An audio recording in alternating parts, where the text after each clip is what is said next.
Well, good afternoon, West and the world. Today is Thursday, February the 5th, and this morning we had our lecture on Reformations in religion. I'm coming to you live from a study room in the Learning Commons in Nice Library. Got a meeting to go to and can't get over to my office for my usual setup location, so I hope you're enjoying the lovely green backdrop. Our central theme this morning was the change, or perhaps the challenge, that Protestantism represented to the norms of Christendom in the 16th century. We began with Martin Luther, with the conflict between him and the Church at Rome, triggered by indulgences, but that eventually became a permanent schism between the Protestant followers of Luther and those who remained loyal to the Church in Rome. There were three basic bedrock ideas that we said are sort of the shared features of all Protestants.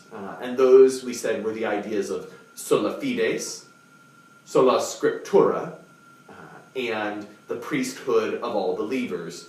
That is to say, the idea that justification is by faith alone, that Scripture alone is the authority for matters of religious life and faith, and lastly, that all believers have the individual right and responsibility to look after their own spiritual well-being, but also to approach God directly for themselves in the way that priests had for believers in times before this. We saw then also that once this schism becomes an accepted means of dealing with conflict, Protestantism itself fragments. So we talked a little bit about the Anabaptist tradition, the Calvinist tradition, and the Church of England, and the theological and or political distinctives of each of those. And you'll want to make sure that you can explain or are familiar with the basic distinctive elements of each of them. And then we also addressed the question of the Catholic perspective in all of this. How are Catholics responding to the challenges of their own time, but also specifically of Protestantism? And we saw that there are some sort of grassroots responses represented in the persons of people like Teresa of Avila and Ignatius of Loyola, movements towards reform and or sort of a revived spiritual piety, but also the kind of top-down response of the papacy in the person of Pope Paul III, the Council of Trent, and the institution of an inquisition to try to enforce sort of a Catholic orthodoxy.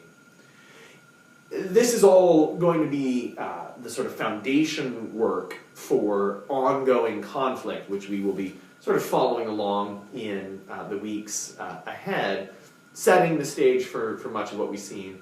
But I think the point that we tried to emphasize as we concluded is that Protestantism as a challenge to the established institution of the Church in Rome is drawing much of its inspiration, its patterns of thought, from the same humanist roots that informed the Renaissance.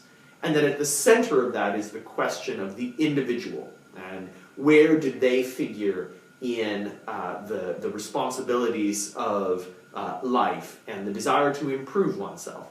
That theme of the individual, then the rights and the responsibilities of that person, will continue to be an ongoing source of conversation, tension, and even conflict as we move forward.